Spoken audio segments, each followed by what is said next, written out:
अतिरिक्त बळाचा वापर करण्याचीही आमची इच्छा नाही, परंतु नाविलाजाने त्या ठिकाणी आम्हाला करावं लागतं.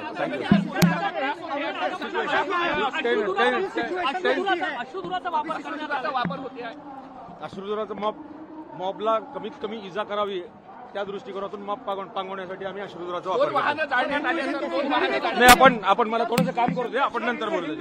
नाही, आपण पोलिसांनी प्रतिक्रिया दिलेली आहे. नेमकं काय झालं तेही सांगितलं. नागपूरला अशा अप्रिय घटनांची पार्श्वभूमी नाही, त्यामुळे सर्वांनी शांत राहावं, पोलिसांना सहकार्य करावं, कोणत्याही अफवांवरती विश्वास ठेवू नये असं पोलिसांनी सांगितलंय. पुन्हा एकदा जाऊया, आपले प्रतिनिधी उदय तिमांडे आपल्या सोबत आहेत. उदय, आत्ताची काय स्थिती, काय ताजी दृश्य? नक्कीच मी पुन्हा ही सगळी दृश्य तुम्हाला दाखवतो. एका बाजूनं हा सगळा भाग धगधगत असताना तर दुसऱ्या बाजूनं जे आहे ते या अश्रू कांड्यांच्या वापरामुळे जे आहे ते पोलीस असेल किंवा इथं बचाव कर्मचारी असेल त्यांना त्यांच्या डोळ्यामध्ये आणि छातीमध्ये श्वास घ्यायला त्रास होता. त्यामुळं आता काही नागरिक जे आहेत ते बाहेर आलेले आहेत आणि आपण पाहतोय की लोकांना पाण्याची जी आहे ती मदत केली जात आहे. मात्र जो इथून पुढचा दुसरा भाग आहे, जो दुसरा ग्रुप आहे तो अजूनही आक्रमक आहे. दगडफेक जी आहे ती इथं दोन्ही बाजूने केली जात आहे. इथं या भागामध्ये जे आहे ते खरं तर उड्डाणपुलाचं काम चालू आहे. त्यामुळे या उड्डाणपुलाच्या कामासाठी जे आहे ते इथं JCB आणण्यात आली होती आणि त्या JCBला पेटवून देण्यात आलेला आहे. आपण इथं पाहतो की ती JCB इथं पेटवून देण्यात आलेली आहे. तिचे टायर पेटवलेले आहेत आणि त्या JCBच्या ओढाशाला जे आहे ते अनेक तरुण जे आहेत ते घोडक्यानं एकत्रित झालेले आहेत आणि तिथून जे आहे ती दगडफेक पोलिसांवरती केली जात आहे. आपण इथून पाहतोय की धुरांचा वापर जो आहे तो कांड्यांचा केला जातोय. पोलिसांकडून देखील आता जे आंदोलनकारी जे दगडफेक करतात त्यांना उत्तर देण्याचा जो आहे तो प्रयत्न केला जातोय. बॅरिकेड्सच्या माध्यमातून जे आहे ते बॅरिकेड्सचा वापर करून हळूहळू जे आहे तुम्ही दृश्य अशीच दाखवत राहा. उदय, तुम्ही सुरक्षित राहा, तुमची काळजी घ्या. रिपोर्टिंग करताना ही दृश्य आपल्या प्रेक्षकांना आपण दाखवत राहू. काँग्रेसचे प्रदेशाध्यक्ष हर्षवर्धन सपकाळ सध्या आपल्या सोबत आहेत. हर्षवर्धनजी, एक अप्रिय घटना नागपुरात घडताना आपल्याला पाहायला मिळते. दगडफेक केली जाते एका गटाकडनं दुसऱ्या गटावरती आणि नागपूर धुमसते सध्या. नागपूरचे मुख्यमंत्री असताना आणि त्यांच्याकडेच गृह विभाग असताना नागपूरमध्ये अशा प्रकारची कायदा व सुव्यवस्थेची परिस्थिती निर्माण व्हावी अत्यंत गंभीर आणि हे या सरकारचं कुठेतरी फेल्युअर आहे. मात्र दगडफेक होत असताना फेल्युअर आणि या गोष्टींचं राजकारण हे अजिबात करणं ही काँग्रेसची संस्कृती नाही. मात्र नागपूर हे गाव सर्व जाती धर्माच्या पंथाच्या लोकांनी एकत्र येऊन राहावं, गुण्यागोविंदाने राहावं अशा स्वरूपाच्या या गावाचा ताणाबाणा आहे. मात्र इतपर ही दंगल घडला जात आहे त्या संदर्भामध्ये हे गत अनेक दिवसांपासून सरकारमधील मंत्री असतील किंवा सत्ताधारी असतील हे नाहक जे वातावरण गरम करीत आहेत आणि महाराष्ट्राचं सौहार्दता भंग करण्याचे जे प्रयत्न करत आहेत आणि दुसऱ्या बाजूला सद्भावना लयास नेण्याचं काम जे प्रयत्नपूर्वक चालू आहे त्याची ही कुठेतरी वाईट स्वरूपाची फलश्रुती आहे. आता तरी सरकारने जो शांतता बांधण्याकरता म्हणजे ती समज आपल्या सहकार्याने महाराष्ट्रामध्ये दंगल होणार नाही यासाठी त्यांनी आवश्यक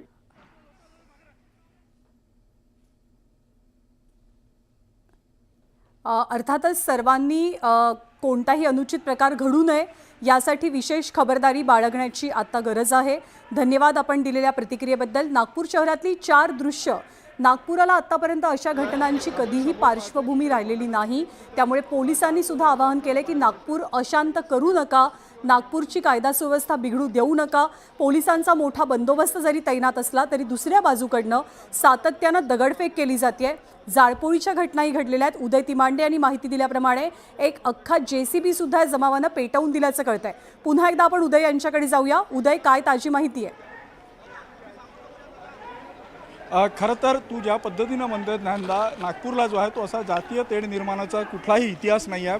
प्रामुख्याने ज्या भागात सध्या ह्या सगळ्या घटना घडतात त्या भागामध्ये जे आहे ते दोन्ही गट जे आहे ते सलोख्यानं राहत असतात. मात्र आज जी आहे ती ही अप्रिय घटना जी कधी नागपूरमध्ये होत नाही ती घडलेली आहे. मात्र या पोलिसांची दाद द्यावी लागेल, कारण अनेक पोलीस कर्मचारी जे आहेत ते या दगडफेकीमध्ये जखमी झालेले आहेत.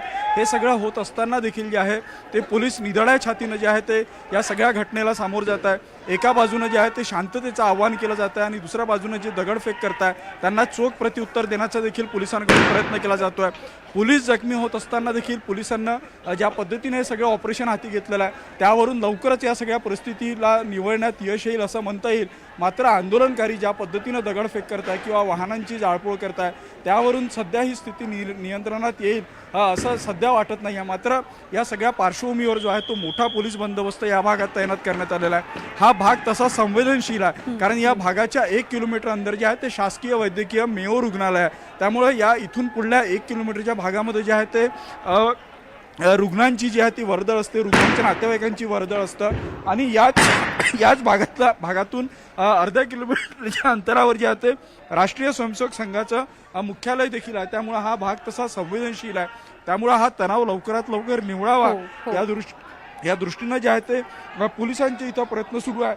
मात्र दुसऱ्या बाजूनं त्याला प्रतिसाद मिळत नाही आहे. बरोबर, दुसरा गट अजूनही आक्रमक असल्याचं चित्र पाहायला मिळत आहे. उद्या आपल्यासोबत विजय वडेट्टीवार आहेत, आपण त्यांची प्रतिक्रिया जाणून घेऊयात. विजय वडेट्टीवार जी, सकाळी आंदोलनं जी 2 झाली नागपूरमध्ये, त्याचा कुठेतरी परिणाम म्हणजे ही घटना असल्याचं बोललं जात आहे. पण नागपूरवासीय चिंतेत आहेत, महाराष्ट्र चिंतेत आहे की नेमकं घडतंय काय? नाही, महाराष्ट्र शांत महाराष्ट्राला चिंतेत आणि अशांत करण्याचं काम सत्ताधाऱ्याकडून होत आहे. बळबोले काही मंत्री हे संपूर्ण त्यामध्ये तेल टाकण्याचं काम, आगीत तेल टाकण्याचं काम चाललेलं आहे. या बळबोल्यांच्यामुळे महाराष्ट्र उद्या यांना शांत आणि स्वस्थ महाराष्ट्र बघायचा नाही आहे, तर लोकांचे जीव गेलेले, मुर्दे पडलेले, स्वतःच्या कुटुंबाला सेव्ह करून लोकांचे जीव घेण्यासाठी उठलेली काही पाणगुळ आहेत जे सत्तेमध्ये आहेत. आणि म्हणूनच अशा प्रकारच्या घटना ज्या घडायला सुरुवात झाली. नागपुरामध्ये सुद्धा त्याचीच एक प्रचिती आहे की गेल्या 2-4 महिन्यापासून जातीय तणाव वाढवण्यासाठी सरकारमध्ये बसलेले मंत्री याला कारणीभूत आहे. आणि विशेष करून हा मुख्यमंत्र्यांचं गाव आहे, गृहमंत्र्यांचं गृहजिल्हा आहे. अशा ठिकाणी कुठलंही आंदोलन होताना ते कुणाच्याही भावना भडकणार नाही, त्याची सरकारने जबाबदारी घ्यायला पाहिजे.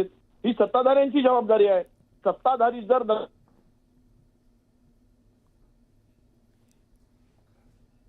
आता तुम्ही म्हणताय त्याप्रमाणे सत्ताधाऱ्यांनी सुद्धा काळजी बाळगायला हवी, किंवा कोणत्याही नेत्यानं जेव्हा ते संवेदनशील विषयावरती वक्तव्य करत असतात.